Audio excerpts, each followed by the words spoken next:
Tesla just took the crown in China as the #1 luxury car brand. Tesla has officially dethroned the traditional German luxury giants to become the best-selling luxury automaker in the country for 2025, as Musk Economy wrote.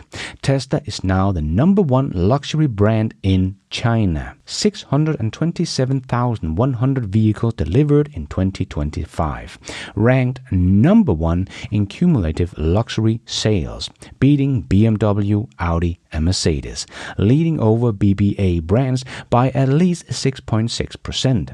Tesla just took the crown in the world's most competitive auto market. Do you remember how Lopez said Tesla would never make it in China? But she said that if Tesla could sell between 150,000 to 300,000 units in China, they might be able to get a foothold. But they don't have a factory, so that's a problem. So far, the China plant is basically an open field with some digging going on. It's harder and harder to believe that there will be Model 3s coming out of the Tesla China Gigafactory by the end of the year. But what Tesla doesn't have right now is a factory. So that's a problem. Well, here 6 years later, Tesla didn't just get to 150 to 300,000 units sold.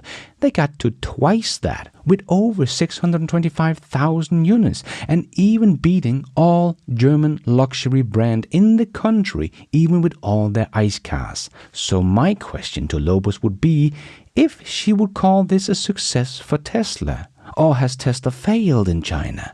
Well, according to her own data points, Tesla has not just become a success in China, but a blinding success in China. So even though we have people like Fred Lambert that has lost all credibility when it comes to Tesla just to become a full-blown Tesla hater, as he tried to tell everyone that Tesla sales are crashing in China and things are about to get even worse in mid-2025. And then Tesla only ends 2025 down 5% with the lockdown of the Model Y production line and snatches the title as China's #1 luxury car brand. So that's pretty awkward. But anyway, China's overall EV and new energy vehicle market exploded in 2025, but the premium and luxury space, once dominated by the Germans' Big Three, is undergoing a rapid transformation. Traditional luxury buyers in China are increasingly adopting for electric performance, cutting-edge tech, and that signature Tesla software ecosystem over classic combustion engines' prestige. The Germans, well, they are hurting. BMW, Audi, and Mercedes all posted decline in key periods throughout the year, squeezed by fierce local competition, price wars, and consumer shift toward electrified vehicles. Reports show luxury ICE car sales cratering in some segments, while EV adoption surged.